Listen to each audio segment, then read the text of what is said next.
আউযু বিল্লাহি মিনাশ শাইতানির রাজীম বিসমিল্লাহির রাহমানির রহিম।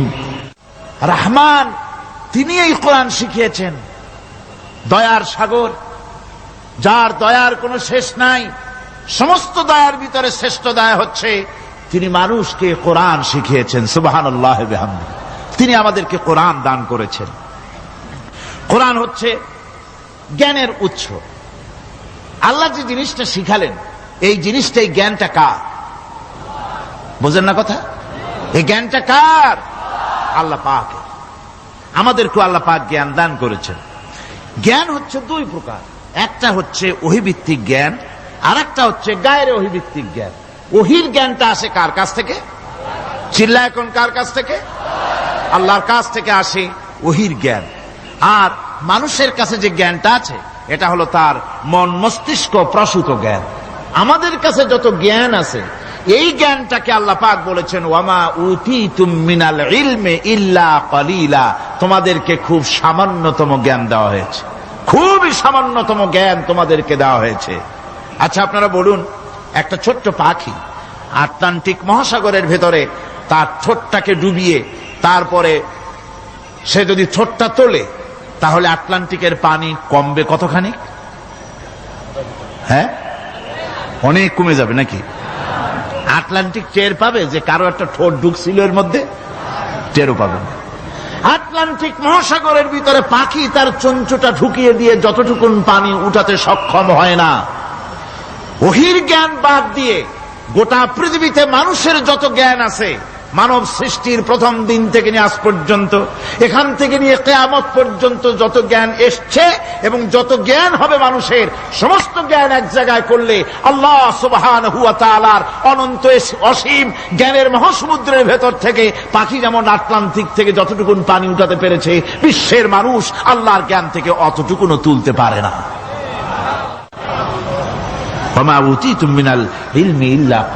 খুব সামান্যতম জ্ঞান তোমাদেরকে দেওয়া হয়েছে।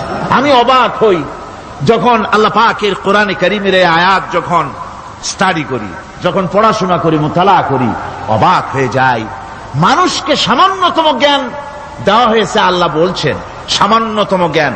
ওমা উতীতুম মিনাল ইলমি ইল্লা কালিল যদি বলতেন তবু একটা কথা ছিল যে তোমাদেরকে কিছু জ্ঞান দেওয়া হয়েছে, তো কিছু না, বলা হচ্ছে ওমা উতীতুম মিনাল ইলমি ইল্লা কালিলা, সামান্যতম, খুবই সামান্য জ্ঞান দেওয়া হয়েছে। সেই সামান্য জ্ঞানের ঠেলায় আমরা কোত্থেকে কোথায় চলে গিয়েছি। গরুর গাড়ি থেকে রকেট পর্যন্ত গিয়েছি, টেলিগ্রামের টরেটক্কা থেকে ফ্যাক্স পর্যন্ত পৌঁছে গেছি। কি সোজা জ্ঞান! এখান থেকে এই মাহফিলের ছবি, নিউজ, ভিউজ এন্ড পিকচার একত্রিত করে ছবি করে আপনি ফ্যাক্সের মেশিনে ঢুকিয়ে দিলেন, কোড নাম্বার টিপি দিলেন, লন্ডন, আমেরিকা, জেদ্দা, বিভিন্ন জায়গায় দিয়ে দিলেন। মিনিট লাগবে না, কয়েক সেকেন্ডের ভিতরে এই মাহফিলের পূর্ণ ছবি এবং খবর সে দেশের পত্রিকায় ছাপা হতে পারবে। কি আজীব! অথচ আল্লাহ পাক বলছেন সামান্যতম জ্ঞান। আমি অবাক হই আরো যখন শুনতে পাই পৃথিবীর বিভিন্ন দেশের স্যাটেলাইটগুলি যা ছেড়ে দেওয়া হয়েছে মহাশূন্যে, এই স্যাটেলাইটগুলি ড্রাইভার ছাড়া, কোন রকমের পরিচালক ছাড়া, চালক ছাড়া স্যাটেলাইটগুলি বছরের পর বছর ঘুরছে পৃথিবীর মাটি থেকে 350-400 মাইল উপরে ঘুরছে, তো ঘুরছেই। দুনিয়া থেকে ছবি, নিউজ ক্যাচ করছে, সিএনএন, তারপরে স্টার টিভি ইত্যাদিতে সেগুলিকে তারা ছুড়ে দিচ্ছে। এভাবে করে যে দেশ থেকে যে দেশের স্যাটেলাইট সে দেশের পারপাস সার্ভ করতেছে। ওই স্যাটেলাইট 350-400 মাইল উপরে মহাশূন্যের ভেতরে তার মেশিনারি কোনো গোলযোগ হলে, যান্ত্রিক গোলযোগ যদি সৃষ্টি হয়, তাহলে ফ্রান্সের মাটিতে বসে, আমেরিকার মাটিতে বসে, ব্রিটেনের মাটিতে বসে বিজ্ঞানীরা কম্পিউটারের মাধ্যমে মনিটরিং করে 400 মাইল উপরের মেশিনকে ভালো করে দিচ্ছে। এরপর আল্লাহ রাব্বুল আলামিন বলছেন ওমা উতীতুম মিনাল ইলমি ইল্লা কালিলা, সামান্যতম জ্ঞান দেওয়া হয়েছে। এই যদি হয় সামান্যতম জ্ঞান, তাহলে আল্লাহ সুবহানাহু ওয়া তাআলার জ্ঞান কত কত বেশি। আল্লাহু আকবার! কত বড় জ্ঞানের মালিক সুবহানাল্লাহি ওয়া বিহামদিহি। সেই মহান আল্লাহ পাকের পক্ষ থেকে এসেছে কোরআন। কার পক্ষ থেকে? قد جاءكم من الله نور وكتاب مبين। আল্লাহ রাব্বুল আলামিন বলেন, আমি আল্লাহর পক্ষ থেকে তোমাদের জন্য এসেছে আলো, তোমাদের জন্য এসেছে নূর, আর তোমাদেরকে আমি দিয়েছি একখানা কিতাব, স্পষ্ট কিতাব দিয়েছি, নূর দিলাম, আলো দিলাম। সে আলো হলেন জনাবে মুহাম্মদুর রাসূলুল্লাহ সাল্লাল্লাহু আলাইহি ওয়াসাল্লাম। আর আমি যে তোমাদেরকে কিতাব দিয়েছি সেই কিতাবের নাম কোরআনে কারীম। একখানা কিতাব দিলাম যার নাম কোরআন শরীফ, একখানা কিতাব দিলাম আর একটা আলো দিলাম তোমাদেরকে। আল্লাহ পাক বলছেন তিনি দয়াবান রহমান, তিনি আমাদেরকে কোরআন শিখিয়েছেন। এই কোরআনের নাম কে রেখেছে? কে রেখেছে কোরআনের নাম? আল্লাহ। নাম শুধু কোরআনের নাম কোরআন নয়, শুধু কোরআনের নাম কোরআন, কোরআনের নাম ফুরকান, কোরআনের নাম হুদা, কোরআনের নাম শিফা তানজিল, কোরআনের নাম কিতাব, কোরআনের নাম জিক্র। অনেকগুলি নাম আল্লাহ নিজেই কোরআনের নাম রেখেছেন। কোরআন এর অর্থ হলো সর্বাধিক পঠিত, সর্বাধিক পঠিতব্য, বহুল পঠিত। কোরআন শরীফ নাজিল হওয়ার আগে এই নাম আল্লাহ পাক দিলেন। আর আজ দেখা গেল পৃথিবীর বুকে কোরআনের চাইতে বেশি পড়া হয়েছে এমন একটা বইয়ের নাম কোন? বলেন, এমন একখানা কিতাবের নাম বলেন যে কিতাবখানা কোরআনের চাইতে সবচাইতে বেশি পড়া হয়েছে, এমন একটা কিতাবের নাম বলতে পারবেন? পারবেন না। কোরআন সর্বাধিক পঠিত কিতাব। আল্লাহ রাব্বুল আলামিন এই কিতাবকে অবতীর্ণ করেছেন। আলিফ লাম রা কিতাবুন আনজালনাহু ইলাইকা লিতুখরিজান নাসা মিনাজ যুলুমাতি ইলান নূর।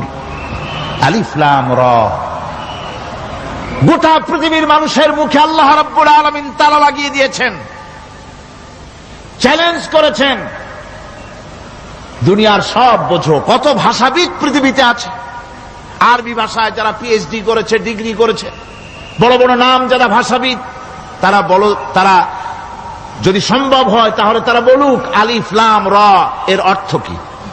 আলিফ লাম মিম হা মিম আইন সিন কফ ইয়াসিন তাহা,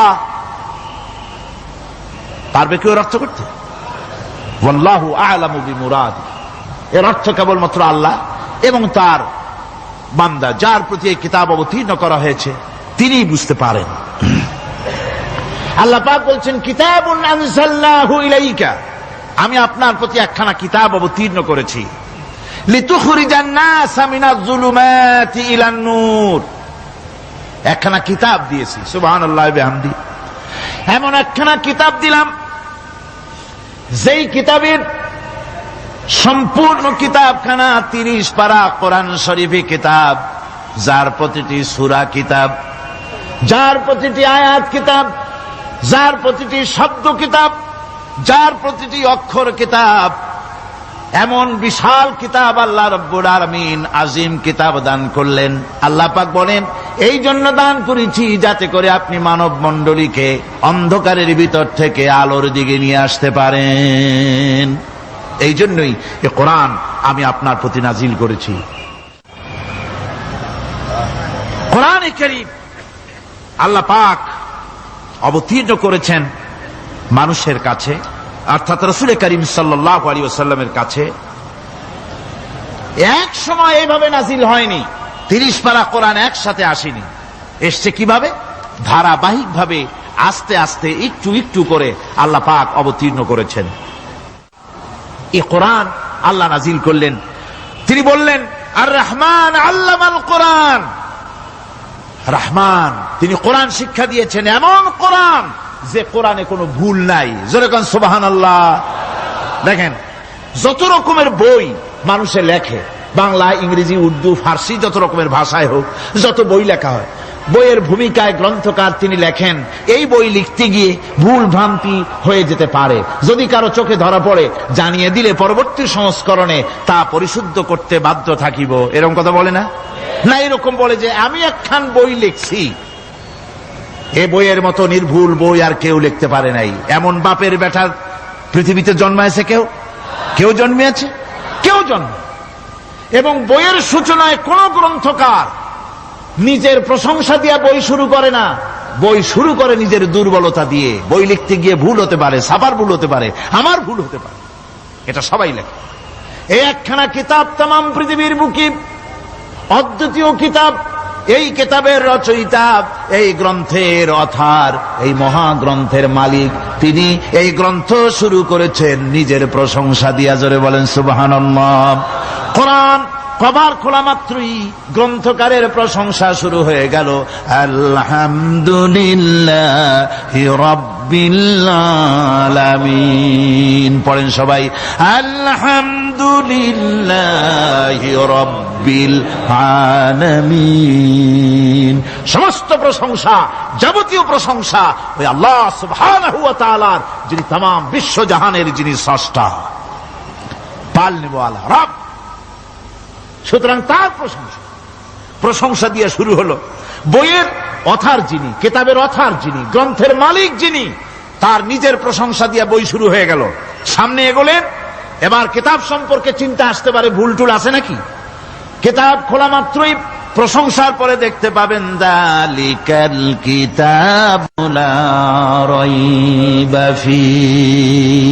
এই কিতাবের ভিতরে, এই সেই কিতাব যার ভিতরে কোনো ভুল নাই, কোনো সন্দেহের অবকাশ নাই। বিরাট চ্যালেঞ্জ আল্লাহ পাক করেছেন।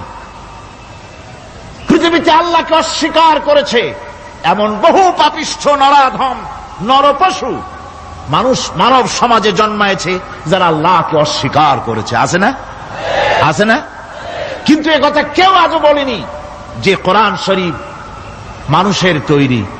একথা বলে কেউ প্রমাণ দিতে পারেনি, একথা বলার সাহসও কেউ রাখে না। তার কারণ, কেউ যদি বলে যে কোরআন মানুষের তৈরি, তাহলে তাকে বলা হবে যে তাহলে মানুষের তৈরি যখন, তুমিও তো মানুষ, একখানা তৈরি করো।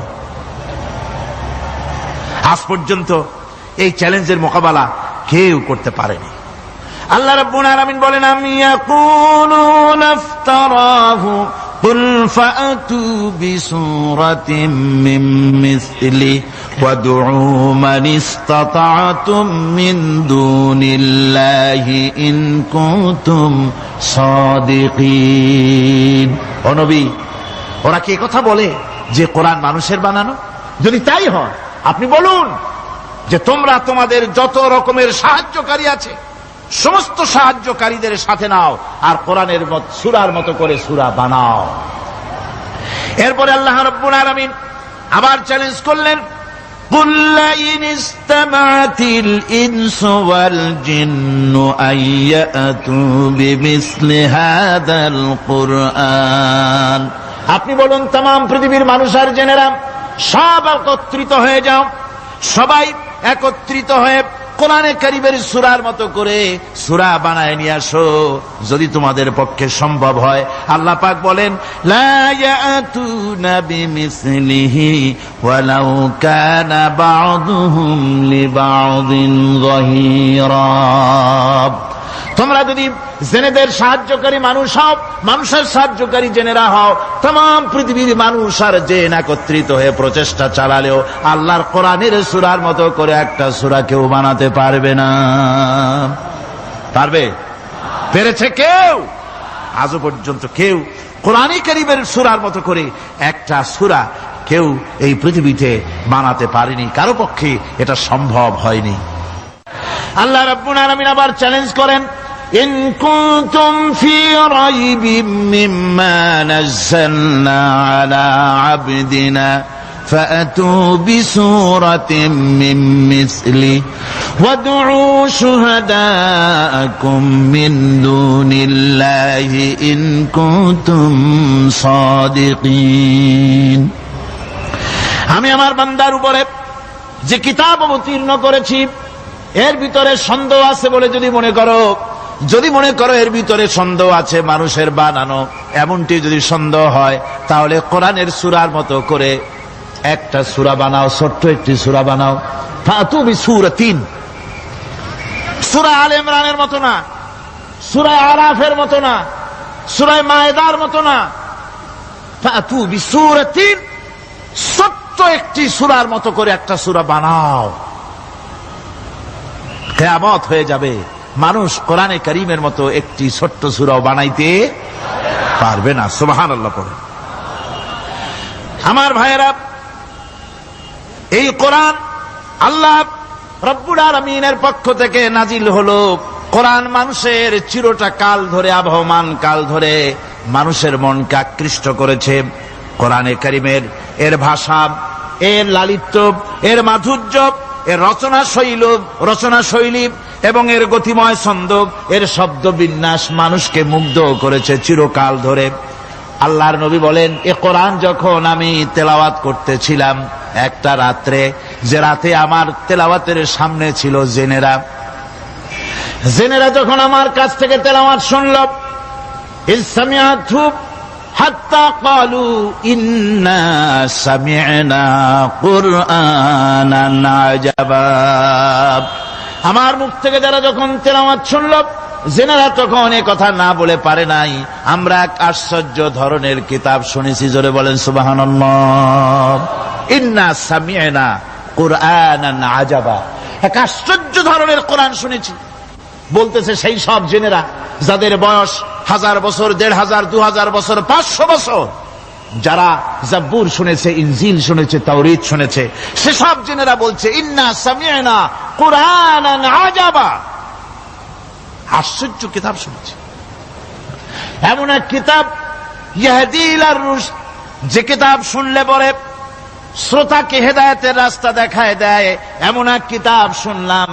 আর এই কিতাব শোনা মাত্র ফামান্না বিহি, কোরআন শুনলাম আর ঈমান আনলাম। নবীজি বলেন, জেনেরা আমার মুখে তেলাওয়াত শুনে পড়ে নিল লা ইলাহা ইল্লাল্লাহু মুহাম্মাদুর রাসূলুল্লাহ। এই কোরআন এমন এক কোরআন, মান ক্বালা বিহি সাদাকা, এ কোরআন শরীফ থেকে যে কথা বলে সেই সত্য কথা বলে। কোরআন থেকে যে কথা বলে সে কি বলে? তার কারণ কোরআন এসেছে কার কাছ থেকে? ওয়ামান আসদাকু মিনাল্লাহি কিলা, আমি আল্লাহর চাইতে সত্যবাদী আর কে হতে পারে? আল্লাহর নবী বলেন, কোরআন থেকে যে কথা বলে সেই সত্য কথা বলে। আর ওয়ামান আমিলা বিহি উজরা, এই কোরআন যে আমল করবে তাকে পুরস্কার দেওয়া হবে, সে পুরস্কৃত হবে, দুনিয়ায় পুরস্কার পাবে, আখিরাতেও পুরস্কার পাবে। সুবহানাল্লাহ। ওয়ামান হাকামা বিহি আদালা, আর কোরআন থেকে যে বিচার ফয়সালা করবে সেই কেবলমাত্র সঠিক সুষ্ঠু বিচার কায়েম করবে, সোশ্যাল জাস্টিস সেই করতে পারবে, সুবিচার জাস্টিস কায়েম সেই করতে পারবে। ওয়ামান দাআ ইলাইহি হুদিয়া ইলা সিরাতিম মুস্তাকিম, আর কোরআন থেকে যে দাওয়াত দেয়, কোরআনের দিকে যে দাওয়াত দেয় সেই কেবলমাত্র সঠিক সহজ সরল রাস্তার দিকে দাওয়াত দেয়, যেই দাওয়াত শুরু হয় পৃথিবীর মাটি থেকে আর শেষ হয় গিয়া জান্নাতুল ফেরদাউসে। আমার ভাইয়েরা, কোরআন এর পরিচয়ের কথা বলতেছিলাম। আল্লাহ পাক কি কোরআন আমাদের শিখালেন, কোন কোরআন আমাদের শিখিয়েছেন, সেই কোরআনের পরিচিতি আপনাদের সামনে আমি তুলে ধরতেছি। আমি নিজে না, এবার কোরআন তার পরিচয় নিজেই দেবে।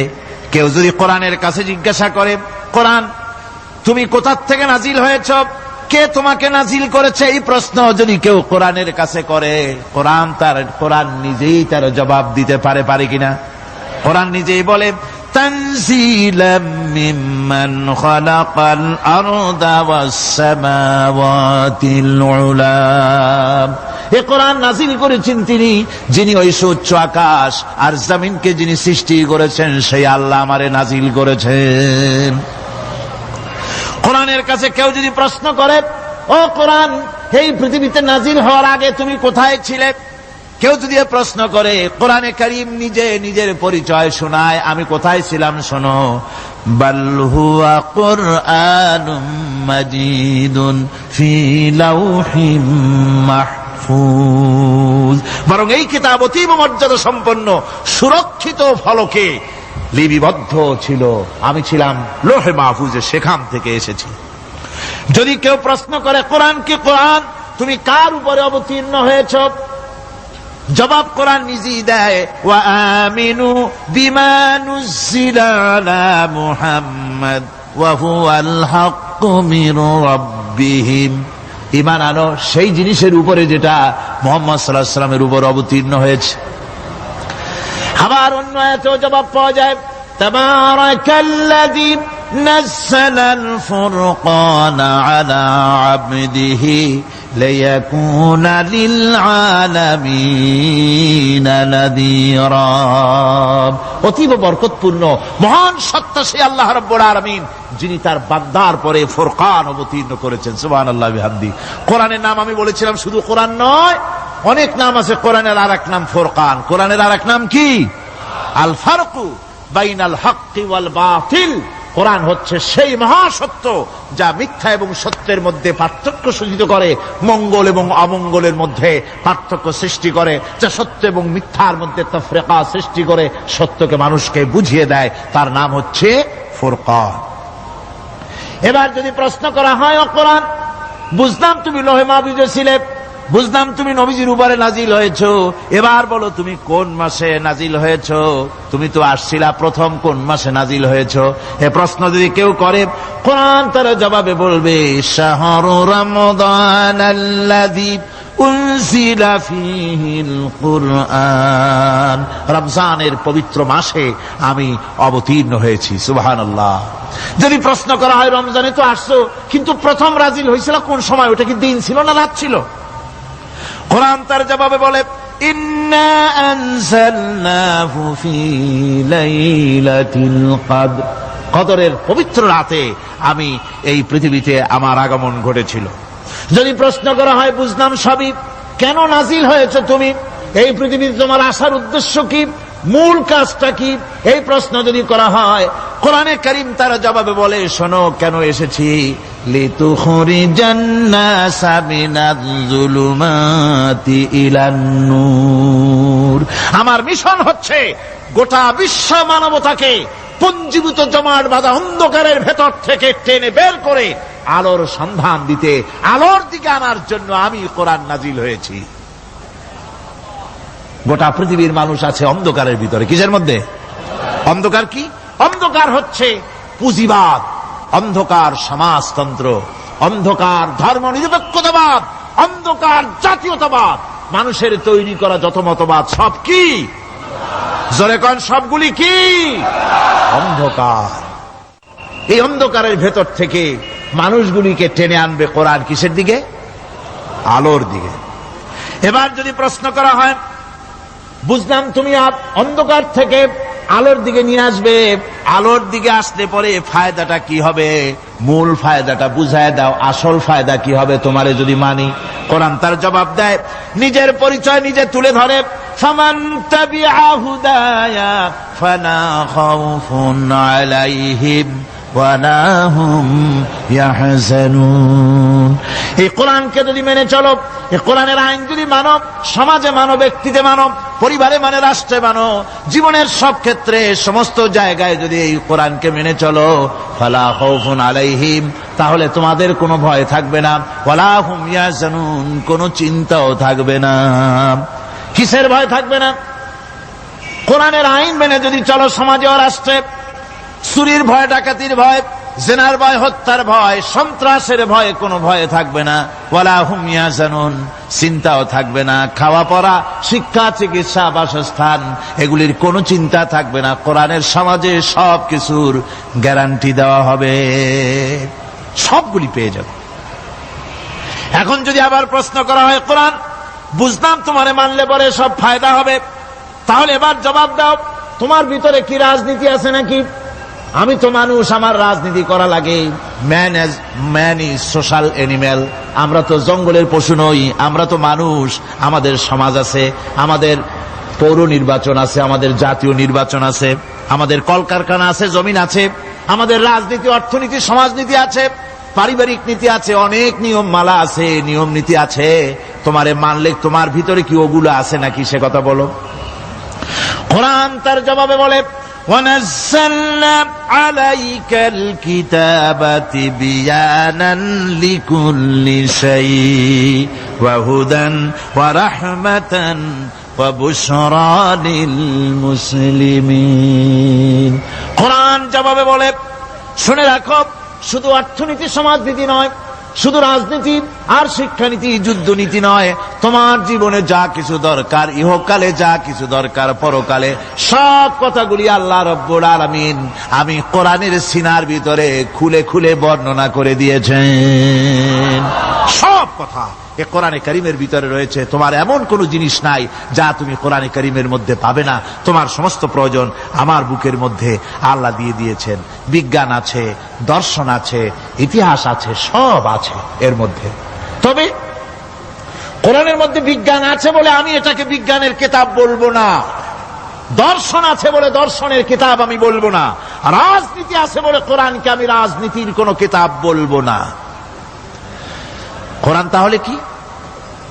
কোরআন হচ্ছে অর্থনীতি, সমাজনীতি, রাজনীতি, পারিবারিক নীতি, মানুষের জীবনের যা কিছু প্রয়োজন, সমস্ত নীতিমালার নীতি গ্রন্থের নাম হতেছে কোরআনে কারীম। সমস্ত নীতিমালার নীতি গ্রন্থ কোরআন। এখানে রয়েছে সব কিছুর উৎস, যেটা গ্রহণ করলে পরে মানুষ আরামে থাকতে পারবে। অমুসলিম নাগরিক বৃন্দ তাদের নাগরিক মর্যাদা পাবে। মুসলমান, কৃষক, নারী, চিকিৎসা, কৃষিবিদ, সাধারণ মানুষ, রং, বর্ণ, ভাষা নির্বিশেষে গোটা মানব সভ্যতা আরামে বাস করতে পারবে। পশু পাখিও আরামে থাকবে, গাছপালাও আরামে থাকবে, যেহেতু নির্দেশ হয়েছে বিনা প্রয়োজনে গাছের পাতাটিও ছিল না। ইসলামের সমাজ যদি চালু হয়, গাছেরাও আরাম পাবে, পাহাড়ও আরাম পাবে। চট্টগ্রামের লোকেরা যেভাবে পাহাড় কাটা আরম্ভ করেছে, এটা বড় দুঃখজনক। জুমলায় মুতারেজা একটা বলে দিলাম, অপ্রাসঙ্গিক হলেও জরুরি কথা। আপনারা পাহাড় কাটতেছেন না, আপনাদের নিজেদের পায়ে নিজেরা কুড়াল মারতেছেন। খবরদার পাহাড় কাটবেন না। আল্লাহর প্রকৃতির ভারসাম্য আপনারা নষ্ট করছেন বলে ওজোন স্তরে ফাটল ধরেছে। তা রিপেয়ার করার জন্য আজকে বিশ্বের সব বিজ্ঞানীরা হতাশ হয়ে গিয়েছে, পাগল হয়ে গেছে।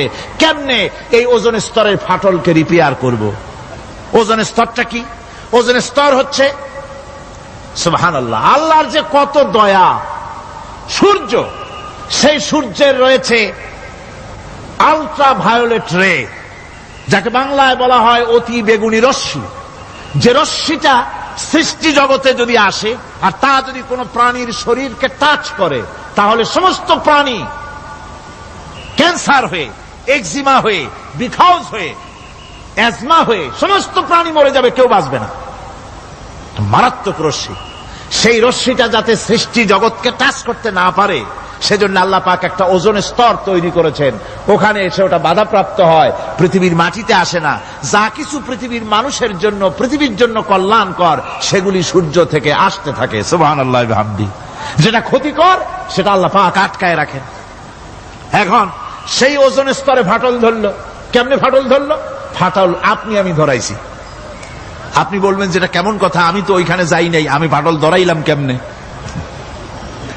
ওই যে সেই আপনার প্রাইমারি স্কুলে ভিজিট করতে গিয়েছিলেন ইন্সপেক্টর, তারপরে প্রাইমারি না হাই স্কুল ভিজিট করতে গেছে। যায়া জিজ্ঞেস করছে, ছেলেরা কি পড়ছো? বলি ইতিহাস। ঠিক আছে, ইতিহাস থেকেই প্রশ্ন করব। বলতো চীনের প্রাচীর কে ভেঙেছে? ছেলেরা জবাব দিচ্ছে না। তুমি বলো, তুমি বলো। কেউ বলছে না। বেঞ্চের কোনা যে ছেলেটি, সে বলছে সর্বনাশ। কেউ যখন স্বীকার করে না, এটা তো আমার মাথায় আসবে। সব শেষ ইন্সপেক্টর তাকে বলছে, তুমি বলো তো কে ভেঙেছে চীনের প্রাচীর? কয়, স্যার, গ্রামে আমার দুষ্টমির যথেষ্ট বদনাম আছে, কিন্তু চীনের প্রাচীর ভাঙার মতো দুষ্কর্ম আমি করি নাই। ইন্সপেক্টর খুব রেগে গেলেন, মাস্টারের দিকে তাকালেন, এই বুঝি আপনার ইতিহাস পড়ানো? মাস্টার ইন্সপেক্টরের বিরক্তি ভরা মুখ দেখে বলছেন, স্যার রাগ করবেন না, এসব ছাত্র তো আমার, ওদের অবস্থা তো আমি জানি। আপনি আসছেন ঢাকা থেকে, আপনি জানবেন কি? আমি হলপ করে বলতে পারি, আমার ক্লাসের কোন ছাত্র চীনের প্রাচীর ভাঙে নাই। ইন্সপেক্টর রাগ হইয়া চলে গেছে হেডমাস্টারের রুমে, যায় বলছে যে আমি আপনার স্কুলের গ্রান্টকে আমি নাকচ করে দেব, মঞ্জুরি আমি ক্যান্সেল করে দেব। কেন?